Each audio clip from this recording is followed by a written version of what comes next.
Last time on Earwitness. Sergeant Tony Richardson, Jefferson County Sheriff's Office. I'm at the Sheriff's Office headquarters along with Yolanda Michelle Chambers. Yolanda was reluctant. She didn't want to talk.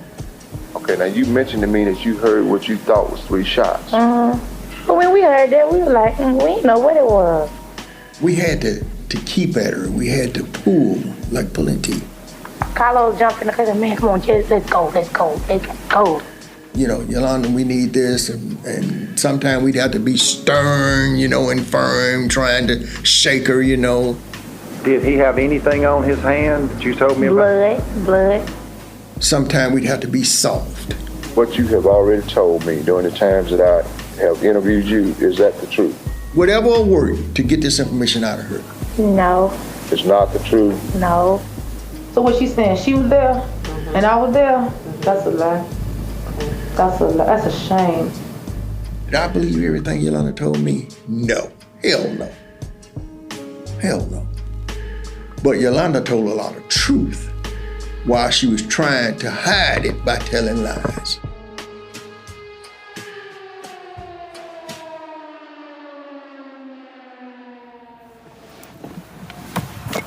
What did it say again? The area of Bora Ave and Oak Street up a dirt road toward the beginning of the power lines.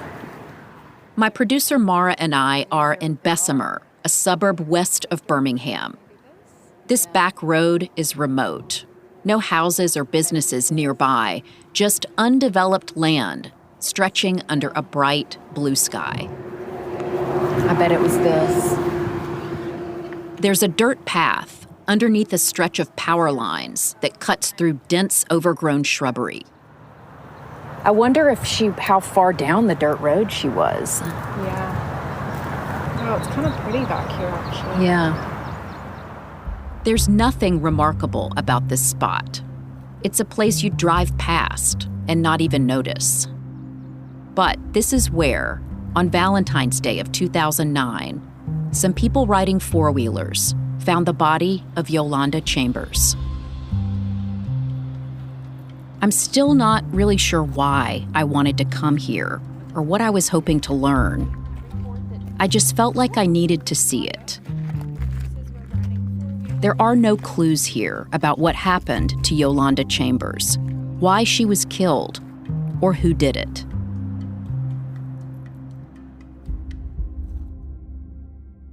After the investigation into Deputy Bill Hardy's murder ended, Yolanda would continue to work with police as an informant, and that ongoing contact with law enforcement may have contributed to her murder. I'm Beth Shelburne. This is Earwitness. Chapter 3, Police Girl.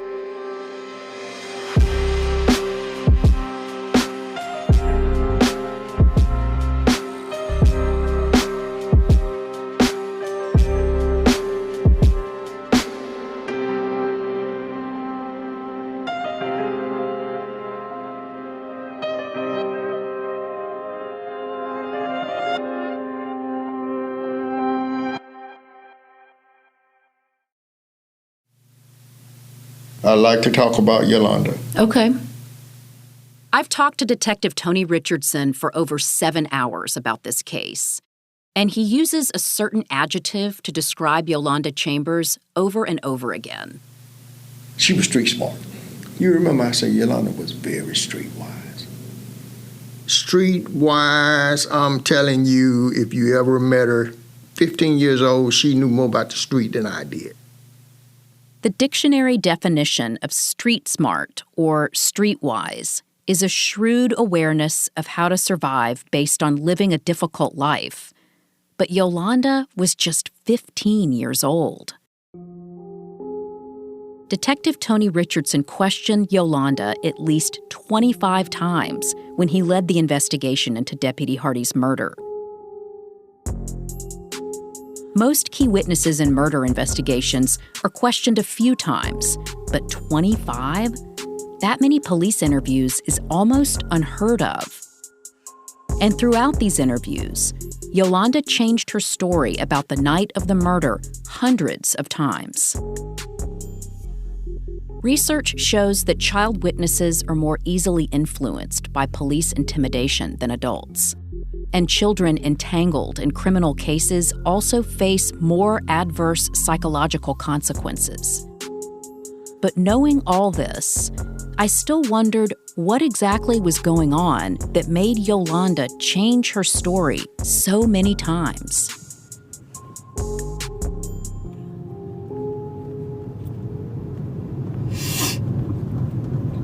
Do you get nervous, like knocking on somebody's door unannounced? I think so, yeah. Just because I don't want it to, like, freak people out. I know. And I know that I would feel weird if somebody I didn't know. Mara and I went on a drive, searching for the one person we knew of who could give us a fuller picture of Yolanda Chambers' life. Someone who has never spoken publicly about this case. The person who got Yolanda involved with police in the first place.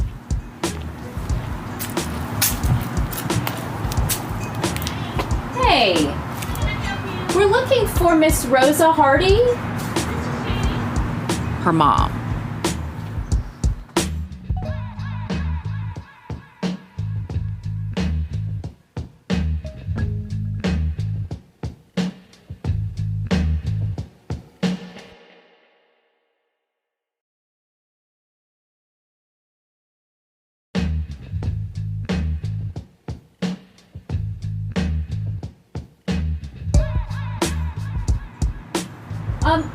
Can we talk to you for just a second? My name is Beth. I'm a journalist, and this is Mara, and we're working on a project about Deputy Bill Hardy, and we're hoping to talk to you. We pull up to a low-rise apartment complex in Huntsville, 2 hours north of Birmingham. Outside the first-floor apartment, we see big pots of aloe vera plants and leafy elephant ears. The front door is open, and through the screen door, we see a woman wearing a blue dress sitting on an overstuffed leather couch, almost like she's waiting for us to arrive.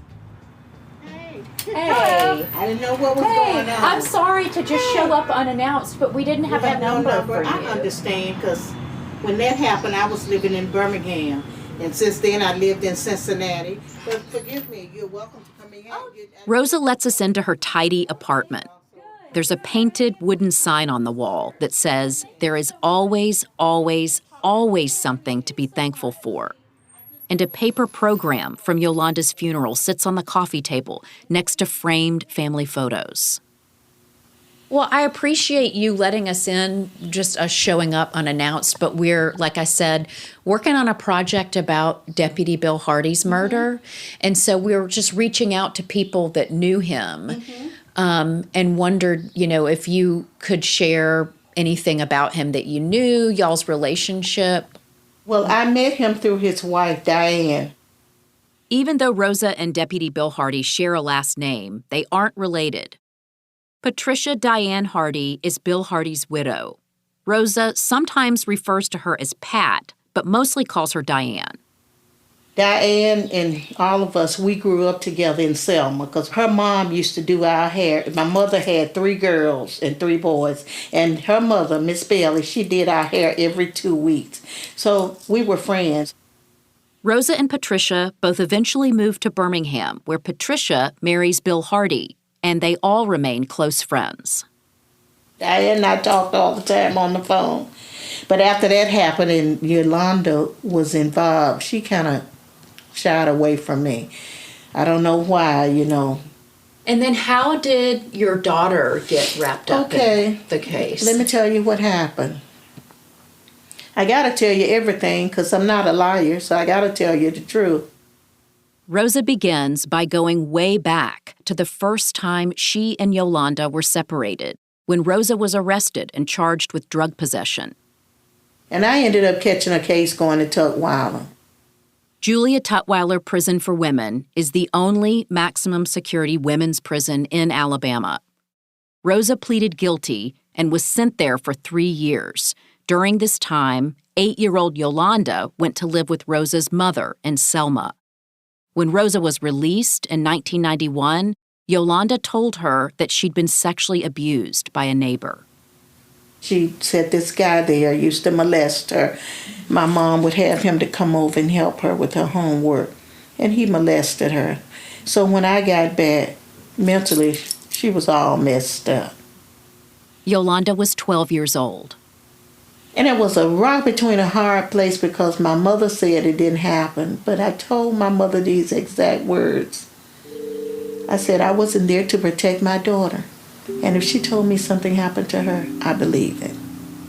But then after that, she would run away from me a lot. After I came home from prison, she would run away. And I ended up letting the state get her because I was nervous about it. And she ended up in foster care. And when she would go to foster care, she would run away.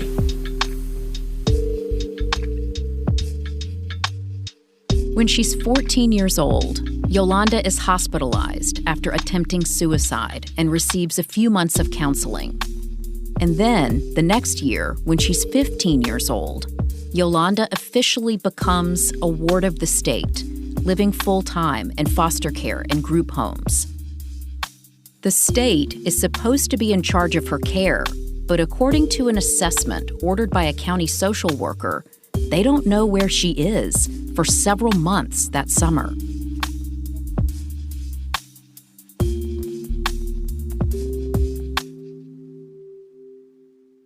On the night of Hardy's murder, Yolanda is staying with a friend at the apartment where TeForest Johnson and Ardregas Ford pick her up around 2 a.m. A few hours later, police stop them at the Super 8 motel and tell them they're looking into the murder of a police officer. So when I talked to her the next day, I was employed at Adamson Ford. I was the receptionist there. When Rosa gets to work that day, she reads in the newspaper that their family friend, Deputy Bill Hardy, has been shot and killed. A little while later, she gets a call from Yolanda. I said, last night someone killed Bill over at the hotel because he was moonlighting over there. And these were her exact words. She said, Mommy, I know who did it. I said, you do?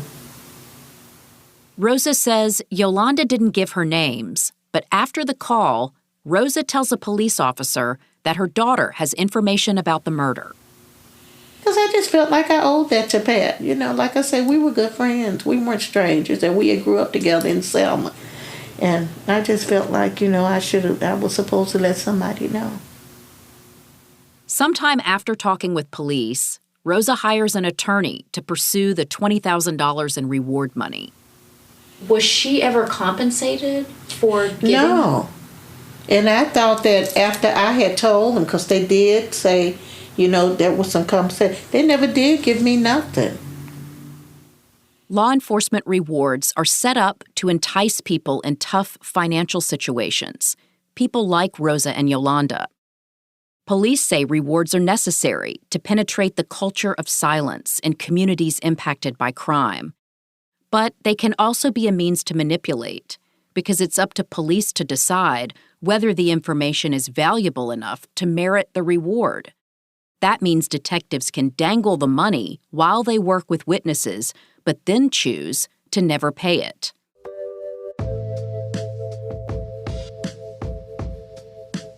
To state the obvious, Yolanda is extremely vulnerable when detectives first bring her in for questioning. In a clinical analysis she underwent that year, a psychologist wrote that Yolanda was friendly and outgoing, but could also be verbally aggressive and manipulative. She also observed that Yolanda was attention-seeking, especially with men. For over a year, detectives questioned Yolanda at different foster homes and shelters, sometimes pulling her out of class, a pattern that frustrated Yolanda because she was trying to get her GED. It seems like police were really relentless with her, They too. were. She would call me each time when she would be away. She said, Mama, they coming again today. I said, for what? She said, I don't know, Mama. Do you think that they pressured her? Sure they did. Sure they did. What you got for us? You got to tell us something. I remember saying that. She just told me, Mama, you shouldn't have even said anything. Those were her words all the time.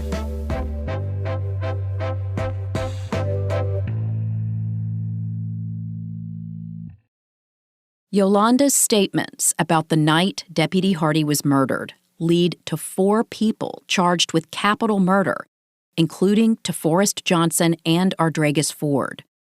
But because Yolanda keeps changing her story, in the fall of 1996, Ardregas Ford's attorney, Richard Jaffe, asks for a hearing. He wants to examine Yolanda's testimony and competency as a witness. The transcript from this hearing is extraordinary, so we asked actors to read for Judge Alfred Bayhackle and Yolanda Chambers. Richard Jaffe agreed to read his own words. The hearing begins. Yolanda takes the stand and is sworn in. Richard Jaffe starts by asking her why she keeps changing her story. Were you there at the Crown Sterling? No, sir. You were not there? No, sir. What made you change your mind and lie and say you were there? Because the pressure. They was telling me, don't you know you can go to jail for this? And that's all I was thinking. That's all I had on my mind. Jail. I don't want to go. And, they was just telling me, we know you was there, we can find out evidence that you was there. And just all the pressure they was putting on me. So after they was putting all the pressure on me, I went on and said I was there. I said maybe if I go on and say I was there, maybe all the threats and everything will end about me going to jail as a juvenile. At this point in time, Yolanda has testified in front of the grand jury and at multiple pretrial hearings. She has also missed one important court date. Judge Bayhackle questions her directly. At which hearing did you not show up at? The one that they had last Monday, I don't know which. Why didn't you show up? Because I didn't want to get up there and lie. Do you feel threatened by anyone? Has anyone threatened you so that you've gone into hiding? I felt threatened by the police because they seemed like they was the ones that was against me.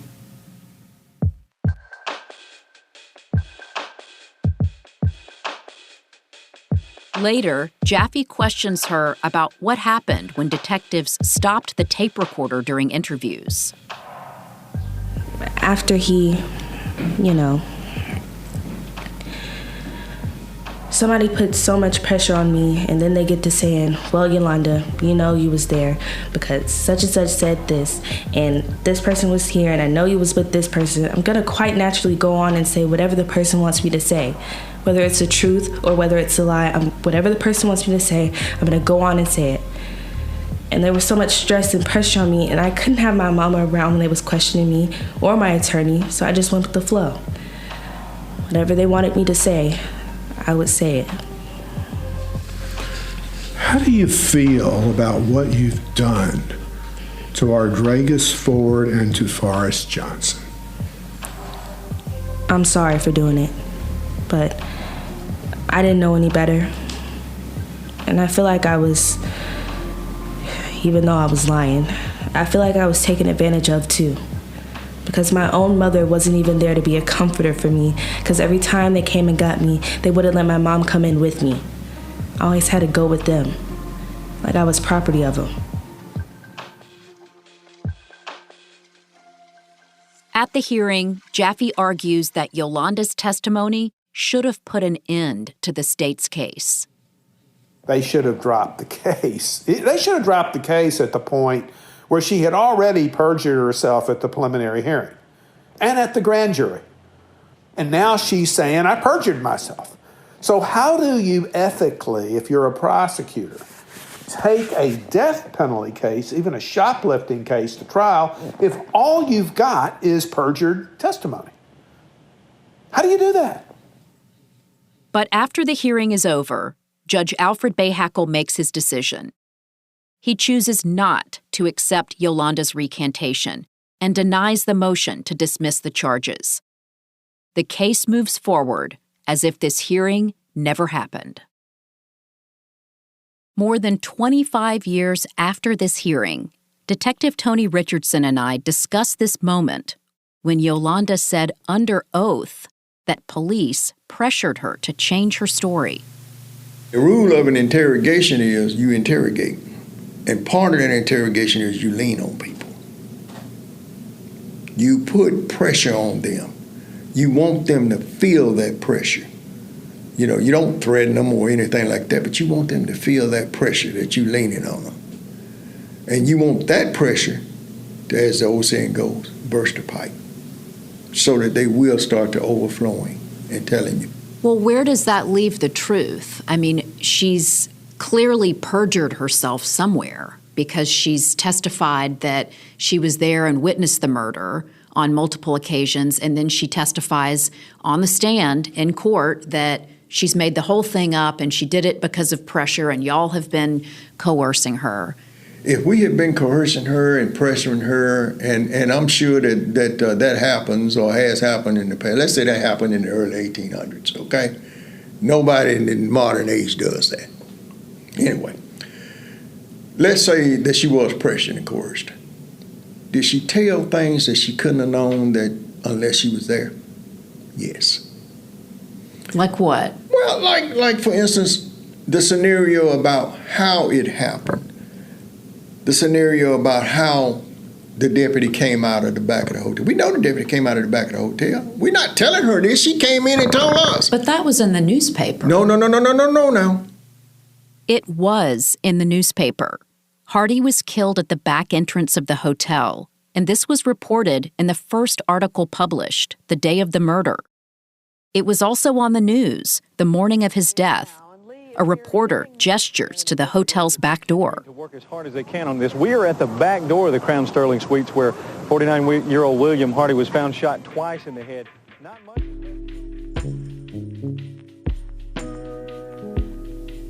So what I'm saying is, here you have Yolanda Chambers, who, after all these years, from day one, has been called a liar. And I'll be the first to tell you she is, or she was. But as an investigator, you have to sort through this. You have to figure out what's the truth in this to help build a case.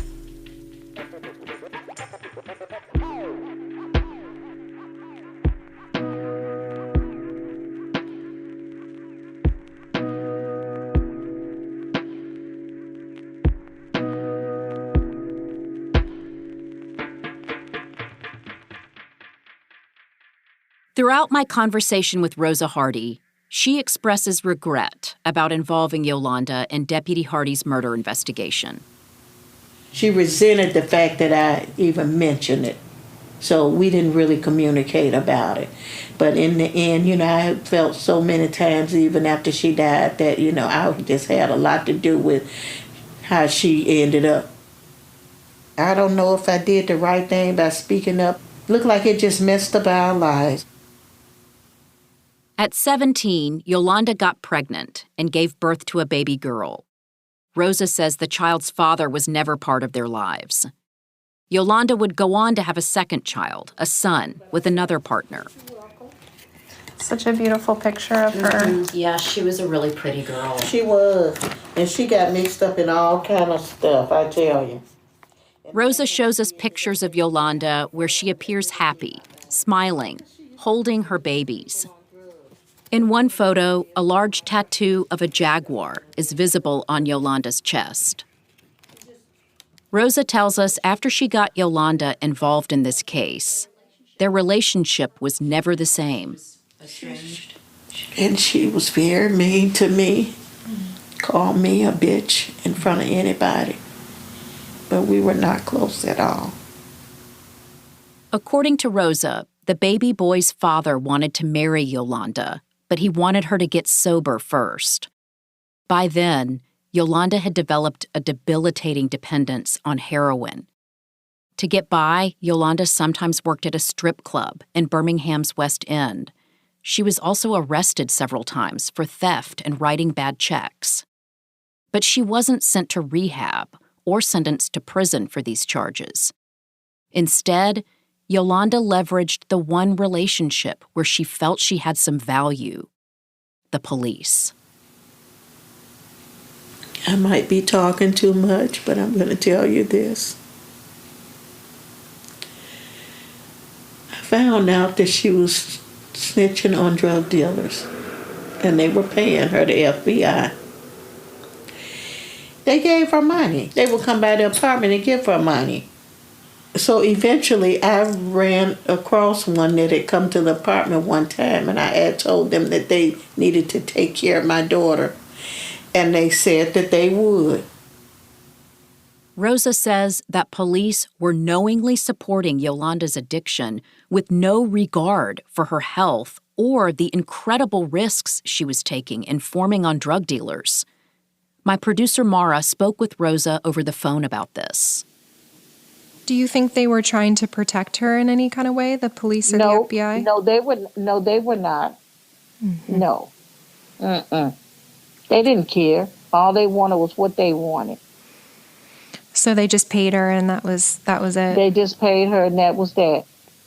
And they told me there wasn't anything going to happen to her. Mm. And see, when she went missing, I called them and told them that she was missing, and they were very short with me and told me just like this, oh, she'll show up. She just don't want her binges. That was the reply. Rosa connects us with an old friend of Yolanda's named Alicia. Hey, how you doing? Hi, good. How are you? Who confirms that Yolanda worked as an informant. Yolanda would sometimes crash at Alicia's house before walking to the corner where officers would pick her up. When she got out and walked all the way down to the end of the corner, she was like, I'll be back. Alicia tells us it wasn't a secret that Yolanda was informing. Do you think a lot of people knew? A lot of people knew, yes.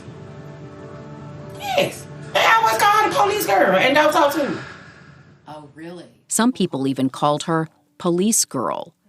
But law enforcement gave Yolanda no protection, and she took no precautions. Because, see, she was so into her bad habit. She didn't care who knew she was snitching on people, so the hit could have came from anywhere. Yolanda's murder was part of a string of tragedies in Rosa's life. All 3 of her children died young. When Yolanda was 6 years old, her older sister, Sabrina, died from asthma complications. And a few years after Yolanda's death, her brother Darius was killed. Darius was openly gay, an activist in Chicago. He was waiting at a bus stop when a group of men approached him and beat him to death. Media reports stated the men wanted his cell phone, but Rosa still wonders if it was a hate crime. It's devastating when you lose your kids, you know, but I have to push through it. You, me, we all are gonna die. What hurt is the way they left. I think about them. I miss them so much. Yeah. I do. I miss my kids. The people who loved Yolanda hoped she could get help overcoming her addiction. Sometimes it seemed like Yolanda wanted that too. She told me that she was sorry about the way she had talked to me and mistreated me. And then she got killed. The autopsy report shows that when Yolanda was killed, she was wearing black corduroy pants, a black T-shirt under a black zip-up jacket, and gold slip-on flats. Her T-shirt had a heart and a peace sign on it. She had been shot 3 times in the head and once in the chest. A bullet had gone through her right hand as if she'd held it up to defend herself. She was 29 years old. That she was a very troubled person.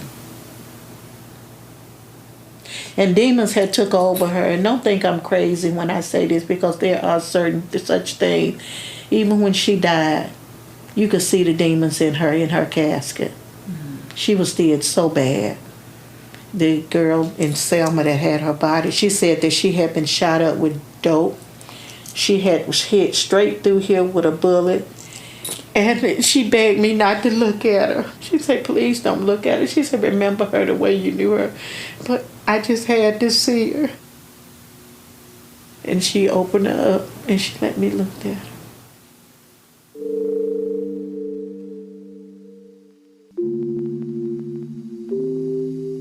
We wanted to know if Yolanda's murder was connected to her relationship with police. So we filed a Freedom of Information request with the FBI. Was she, in fact, working with them as a paid informant? As of this recording, the FBI has emailed us to say they have identified at least 50 pages of relevant documents, but our request to read them is in a long line of other requests. We won't be able to see the documents until 2025.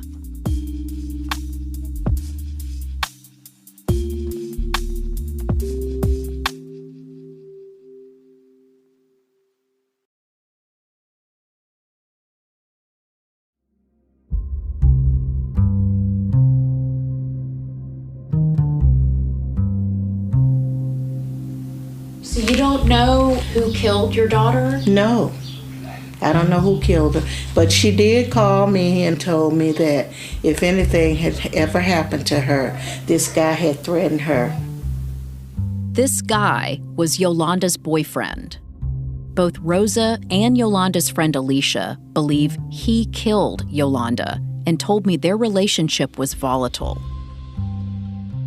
I haven't found any other evidence connecting this person to Yolanda's murder, so I'm not going to name him here.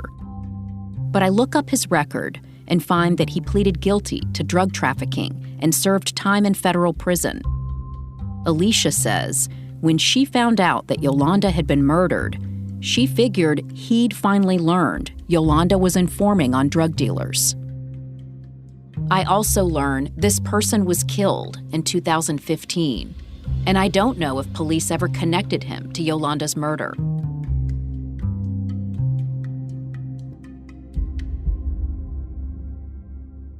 Rosa says after Yolanda's funeral, she had some contact with a detective in Bessemer about her daughter's murder, but she hasn't heard anything in years.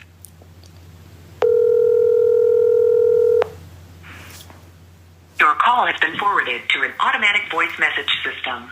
At the tone, please record your message.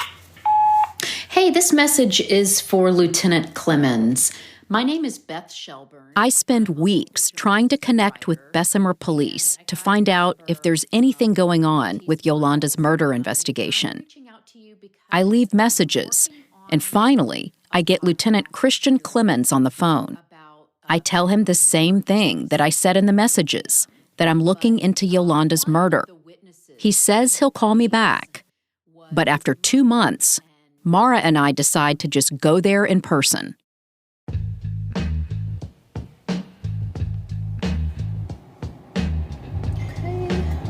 Lieutenant Clemens, here we come.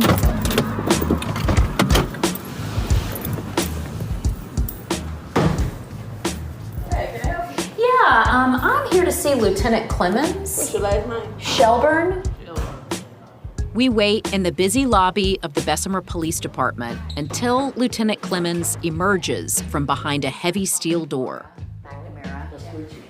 So we have both called you about this case that we were just trying to get an update on for this project that we're working on, Yolanda Michelle Chambers.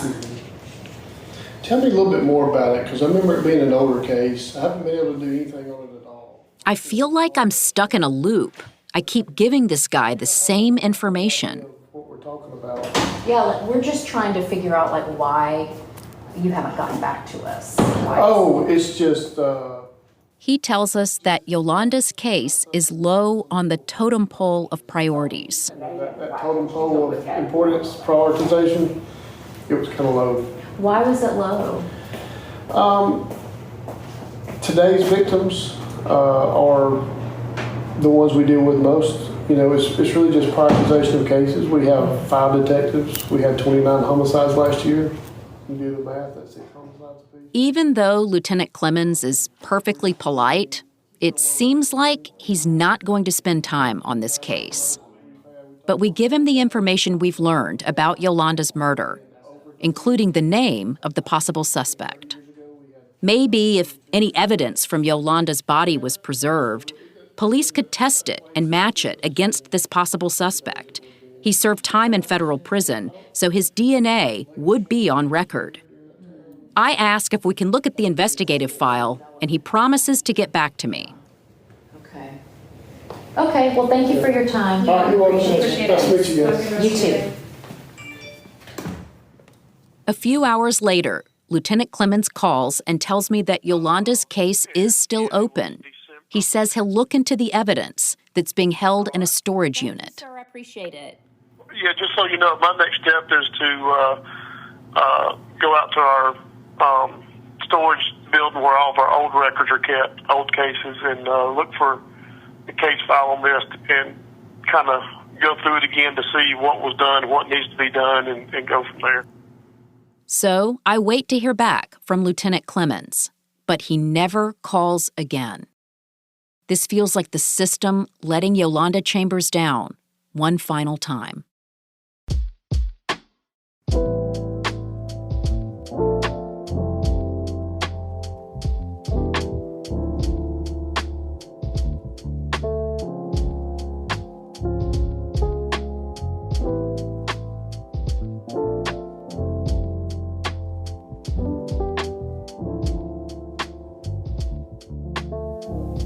So my name is Callie Greer.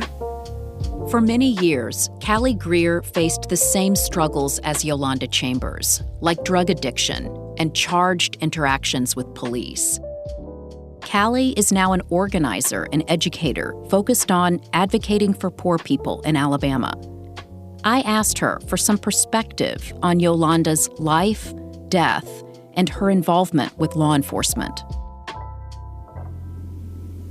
They find these vulnerable people that are on drugs, poor, black, some of them white, street people, people that are on the street, unsheltered, unprotected, underserved, disposable, invisible people. When you're out there like that, you're used by the drug dealers, you're used by the men on the street, the Johns, you're used by the police officers, you're used by men that molest you and your family, you're used by your moms and your aunt's boyfriends. And so you're just used. Yeah, you're just used. And you have no sympathy, you have no worth, no morals, you have none of this stuff that makes you feel human. Callie says that when officers give informants attention, call them by their given name, that's powerful for people who are otherwise ignored. How somebody saw you, recognized you, they actually call my name. You know, because you have not been called that name. Your name. You've been called everything else but that. Crackhead, bitch, or prostitute, drug addict, convict, criminal, unfit mama. So I see that with her. Callie holds compassion for Yolanda, a grace that didn't seem to be extended to her by law enforcement or the court system. Yolanda Chambers was most valuable to law enforcement when she was traumatized. I think this is something Detective Tony Richardson realizes too. Yolanda Chambers was a 15-year-old child that I wish we would have handled at the time a little bit differently. What do you wish you would have done differently with her? Well, I wish we would have taken more time in this whole thing, the whole case. I wish we would have taken more time. I wish that I would have taken more time with Yolanda. I wish that I wouldn't have looked at her as a streetwise girl. And I think in looking at her as and she was streetwise, I treated her like she was older and streetwise, instead of treating her like she's 15, scared to death, don't know what to do, which way to go. And I did that because I've got a police officer that's been shot.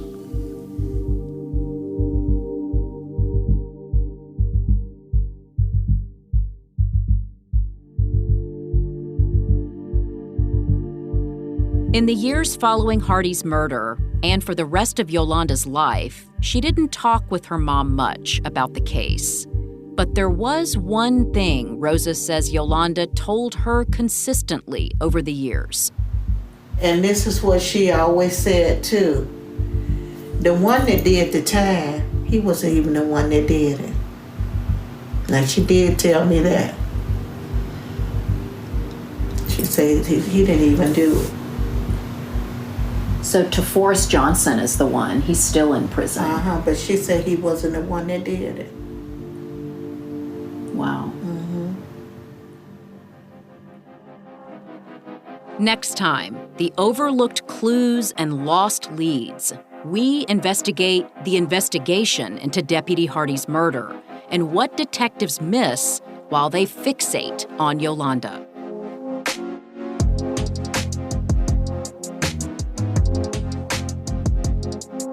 Earwitness is a production of Lava for Good Podcasts in association with Signal Company No. 1. Executive producers are Jason Flom, Jeff Kempler, Kevin Wardis, and me, Beth Shelburne. The investigative reporting for this series was done by me and Mara McNamara. Producers are Mara McNamara, Hannah Beal, and Jackie Pauley. Kara Kornhaber is our senior producer. Britt Spangler is our sound designer. Additional story editing from Marie Sutton. Fact-check help from Catherine Newhan. Special thanks to Gracelyn Presswood for playing the part of Yolanda Chambers, Brett Knight for playing Judge Alfred Bayhackle, and attorney Richard Jaffe for playing himself in the courtroom scene of this episode.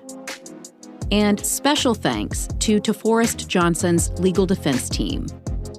You can follow the show on Instagram, TikTok, Facebook, and Twitter at Lava for Good. To see behind-the-scenes content from our investigation, visit lavaforgood.com/earwitness.